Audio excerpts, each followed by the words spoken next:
Halo guys, welcome to Audibal, Audi Diskusi Abal-Abal. Kita baru saja menyaksikan satu final yang dibilang membosankan tidak, tapi dibilang seru banget sih. Ya mungkin karena golnya di menit-menit akhir kali ya. Dan Spanyol menjuarai Euro 2024. Wih, selamat ya. Dengan begini kita bisa menyebut bahwa Spanyol adalah sang raja Eropa dengan koleksi 4 gelar juara Euro, melebihi Jerman yang mengoleksi 3. Nah, ini memang benar-benar suatu pencapaian yang sangat luar biasa ya. Apalagi dulu banget sebelum 2008, Spanyol itu bukan salah satu tim yang dijagokan untuk juara kompetisi kayak Euro kayak gini nih. Maaf ya, agak serak. Nah, semenjak 2008 ya, waktu juara Euro 2008 itu, dan Euro 2012, Piala Dunia 2010, Spanyol selalu dijagokan untuk menjuarai Euro ya, tapi karena tiki-taka sudah kehilangan masanya, jadi mereka agak sedikit kesulitan. Cuma di Euro 2024 ini benar-benar mereka mengubah banyak banget gaya permainannya, dan ini tidak lepas dari Luis de la Fuente. Tapi yang akan kita bahas agak nanti dulu. Sekarang buat pertandingan lawan Inggris tadi, khusus lawan Inggris tadi, Spanyol tuh sebenarnya mainnya mungkin gak seagresif waktu lawan siapa ya? Waktu lawan Prancis sama waktu lawan Jerman lah. Gak seagresif itu, jadi mereka tuh agak sedikit gak berani nyerang secara direct ya. Dan mereka juga menguasai pertandingan, masih kelihatan sedikit tiki-takanya, tapi bukan tiki-taka yang sakti dengan operan cepat zaman Xavi, Iniesta, Busquets, Alonso gitu, enggak ya. Tapi memang mereka menguasai bola dan tidak sembarangan untuk menyerang. Jadi mereka mencoba untuk mencari celah di pertahanan Inggris ya, sembari nunggu kesalahan itu. Tapi ternyata pertahanan Inggris tidak melakukan kesalahan. Jadi sampai akhirnya mereka baru bisa cetak gol di awal babak kedua. Dan itu celah yang dimanfaatin sama pemain Spanyol, yaitu adalah Lamine Yamal dan Nico Williams. Jadi si duo pemain muda ini ya, mereka tuh bikin kombinasi. Jadi si Yamal itu tuh udah nipu pemain Inggris tuh kan, kalau nggak salah dia dari sisi kanan, dia lari gitu kan. Nah, kesalahan back Inggris adalah meninggalkan space di sisi kanan. Di situ ada Nico Williams yang bisa berlari dan bergerak bebas tanpa dijaga ketat. Di manakah Kyle Walker? Nggak tahu di mana. Pokoknya tiba-tiba dia nggak ada di situ dan Nico Williams dapat ruang untuk nembak setelah Lamine Yamal ngasih umpan terobosan yang mungkin back Inggris mikir dia tuh mau ngasih operan ke Alvaro Morata atau dia mau nge-shoot langsung, ya, curling shot. Tapi ternyata tidak. Dia memberikan bola itu langsung ke Nico Williams dan bang. Ya, itu gol luar biasa. Kemudian dibalas sama Cole Palmer, itu juga menurut gue ada sedikit kesalahan dari koordinasi pertahanan Spanyol ya. Jadi si Palmer ini agak sedikit dibiarin di luar kotak penalti, dimana Palmer ini kalau dari kanan dia nusuk ke tengah dan ngelakuin shooting dengan kaki kirinya, dia bisa nge-shoot pakai kaki kirinya, itu sangat berbahaya dan dia sering banget cetak gol di Chelsea dengan cara kayak begitu ya. Dan kebetulan itu sebenarnya bukan build up yang bagus ya, itu agak gerasa kerusuk sedikit dari Inggris.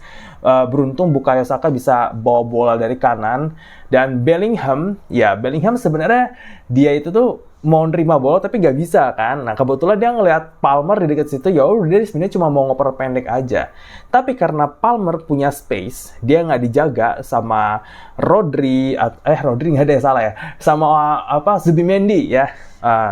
Si Martin Zubimendi sebagai DM yang harusnya menjaga area itu, atau enggak mungkin dari back tengahnya salah satu ya ditarik untuk jaga si Cole Palmer. Itu benar-benar gak dijaga Palmer. Akhirnya dia bisa punya space dan dia ngasih shooting. Shootingnya bagus ya, tapi menurut gue bolanya itu tidak sekencang itu. Ya, jadi bolanya terarah ke pojok tapi nggak kenceng. Jadi harusnya Simon bisa ngambil, tapi ternyata dia nggak bisa ngambil. Nah, untuk golnya Mikel Oyarzabal, jadi itu golnya nggak Spanyol banget, sumpah ya, golnya nggak Spanyol banget. Dari sisi kiri Cucurella langsung ngirim umpan terobosan ke kotak penalti. Itu sebenarnya dia oportunis aja tuh, dia memang mau ngirim crossing ke Oyarzabal ya. Tapi sebenarnya itu oportunisnya itu kan 50-50. Kalau misalkan John Stones tuh agak Guehi itu agak lebih cepat sedikit aja, itu bola bisa disapu sama dia. Tapi masalahnya Guehi nggak cukup cepat untuk turun jagain Oyarzabal. Dan Oyarzabal, coba dia kan pendek ya, Oyarzabal. Dia bisa masuk ke tengah-tengah antara Guehi sama Stones. Dan akhirnya dia bisa ngambil bola itu ya. Jadi maksud gue, ya harusnya itu Guehi bisa antisipasi itu kan. Cuma dia kurang cepat turunnya tuh. Dan akhirnya Oyarzabal masuk ya. Dan menurut gue itu benar-benar timing yang pas banget, ngepas banget kalau Oyarzabal lari sedikit lagi dan Cucurella telat ngasih operan ya, Oyarzabal offside. Karena itu benar-benar nanggung banget itu. Nah, Guehi kalau udah tahu nggak bisa cepat buat ngambil bola, dan mestinya kayak dia ngeliat tuh posisi si Oyarzabal di mana. Jadi dia harusnya memperlambat larinya dia supaya si Oyarzabal ini offside, tapi ternyata enggak gitu kan. Ya well, itu benar-benar apa ya? Gol-gol yang terjadi di final itu adalah kesalahan-kesalahan minor tapi dimanfaatkan sama masing-masing tim. Dan memang di pertandingan sebesar final Euro itu mereka nggak bisa bikin kesalahan secuil pun ya. Ini dia nih tim yang memang benar-benar berusaha untuk mengurangi margin of error, dimana kalau error sedikit itu langsung disetrap sama masing-masing tim, dan itu dilakukan. Jadi gol-gol yang terjadi itu adalah gol-gol yang memanfaatkan sedikit celah dan kesalahan dari koordinasi pertahanan masing-masing tim. Nah, yang gue mau highlight adalah Spanyol yang kali ini memang tidak sehebat waktu Spanyol juara Euro 2008 sama 2012. Itu sakti banget, itu Spanyol tuh nggak ada tandingannya kalau menurut gue ya. Nah, Luis de la Fuente sebagai manajer timnas Spanyol ini punya peran penting dalam perjalanan Spanyol bisa juara Euro lagi. Jangan lupa loh, mereka juara Euro Nations League 2023. So sebenarnya de la Fuente ini nih kayak melanjutkan proyeknya dia untuk mengubah gaya tiki-takanya Spanyol. Cuma gaya baru Spanyol ini tidak benar-benar menghilangkan tiki-taka. Hanya saja mereka lebih mengedepankan direct football-nya dan tidak ngoyo untuk terus-terusan menguasai bola. Spanyol itu di laga lawan Kroasia sama lawan Jerman itu kalah ball possession loh. Kalah ball possession ini. Coba kalau gue lihat ini ya statistiknya nih buat lawan Jerman, kita lihat nih, untuk statistiknya gue lihat di FOTMOB, Spanyol itu ball possession-nya 47%, Jerman 53%. Nah, kalau lawan Kroasia, ini kalau nggak salah, ntar gue lihat dulu di FOTMOB, kalau nggak salah, dia juga 40%-an gitu, untuk penguasaan bolanya. Lawan Kroasia loh, sama 47%, ya. Kroasia 53%. Jadi, mereka pertama, apa yang mereka ubah itu tidak terlalu ngoyo sama penguasaan bola. Mereka lebih mengedepankan serangan-serangan direct football, ya. Dan mereka mencetak gol dari segala situasi. Coba lihat deh, perbandingin gol-gol Spanyol zaman 2008 sama 2012 sama yang sekarang, yang 2024. Kan tadi gue bilang kan ya, gol Spanyol yang di final ini, yang golnya Oyarzabal, itu nggak Spanyol banget. Sama kayak golnya Mikel Merino waktu lawan Jerman. Sama kayak golnya Lamine Yamal di lawan Perancis. Itu nggak Spanyol banget golnya. Itu kayak mungkin nothing special dari gol itu kecuali gol Yamal ya.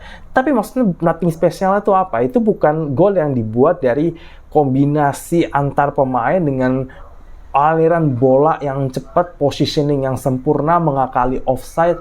Ya kayak golnya mereka zaman Euro 2008-2012 itu golnya kayak begitu semua rata-rata gitu loh. Ada kombinasi di lini tengah, terus aliran bolanya cepat, kirim umpan through pass ke depan langsung di finishing sama strikernya, sama Fernando Torres sama David Villa dulu kan. Nah ini tuh golnya tuh lebih kayak crossing, heading, goal. Crossing dari kiri, terus disamber lewat sepakan waktu gol Oyarzabal, gol. Itu kan kayak bukan Spanyol banget gol-gol kayak begitu. Lamine Yamal yang cetak gol lawan Prancis. Coba kapan timnas Spanyol zaman Vicente de Bosque sama Luis Aragonés yang 2008 itu cetak gol dari sepakan lengkungan dari luar kotak penalti. Itu jarang banget kayak begitu ya, jarang banget loh. Nah ini maksud gue kayak yang berubah dari Spanyol tuh itu, dia lebih mengedepan serangan-serangan direct yang efektif dan tidak terlalu ngoyo untuk menguasai bola. Meskipun di lawan final tadi ya, dia emang benar-benar menguasai total loh ball position ya. Ball position 65%, Inggris 30% ya. Ya ini karena mereka mencoba untuk main aman gitu kan, main aman dan mengedepankan serangan yang efektif. Jadi bukan serangan yang terus-terusan gitu kan ya. Nah, itu yang berubah tuh salah satunya dari gaya permainan Spanyol. Ini adalah peran dari Luis de la Fuente. Ternyata dia sudah melakukan itu dari zaman dia ngelatih Spanyol U19. Gitu.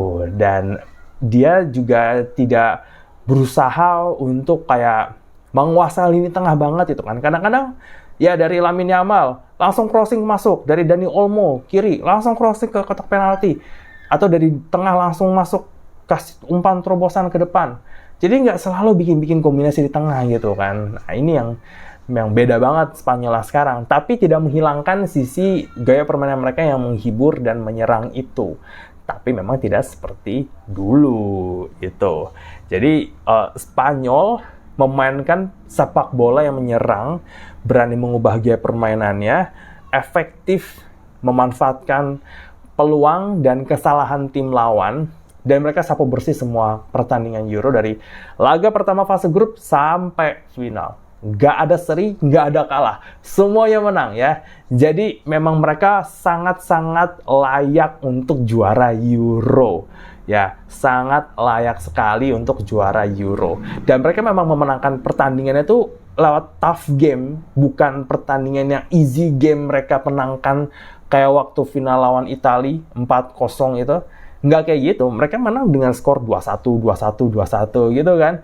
Memang itu hasil dari mental pemainnya juga gitu kan. Karena kualitas mereka memang tidak sebagus yang 2008 dan 2012. Tapi mereka punya fighting spirit, mereka juga nggak mudah menyerah, ditekan sama lawan mereka nggak goyah, dan tetap memainkan gaya permainan mereka yang direct dan efektif dengan tidak menghilangkan sisi tiki-takanya gitu kan. Jadi kadang-kadang mereka nguasain tengahnya juga, bikin kombinasi, tapi nggak selalu ngoyo kayak begitu.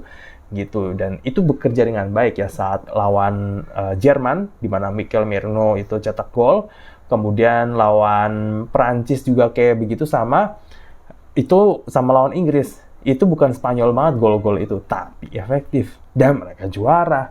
Jadi well deserved untuk Spanyol juara Euro 2024. Oke, itu aja. Nanti next video gue coba untuk membahas mengapa Inggris gagal maning di Euro ya.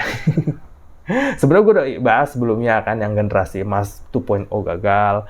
Tapi ya mungkin kita akan sedikit membahas ya, kenapa sih Inggris tuh kok kayaknya apes banget gitu kalau udah sampai final gitu kan. Apakah bener ada hubungannya dengan kutukannya Harry Kane gitu kan? Enggak sih menurut gue ya gitu, enggak ada kayak gitu di sepak bola. Tapi nanti kan kita bahas. Abis ini gue juga mau membahas soal Argentina yang juara Copa America 2024 setelah menang 1-0 lawan Kolombia. So, itu aja untuk video kali ini. Jangan lupa untuk like video ini, share di grup WA, media sosial lo, dan juga tulis di kolom komentar. Menurut lo tuh gimana sih Spanyol sekarang? Apakah lebih menarik, lebih hebat, atau biasa aja tapi keren bisa juara? Dan kita akan ketemu lagi di video-video selanjutnya. Gue Audio Ramantio, undur diri dan goodbye.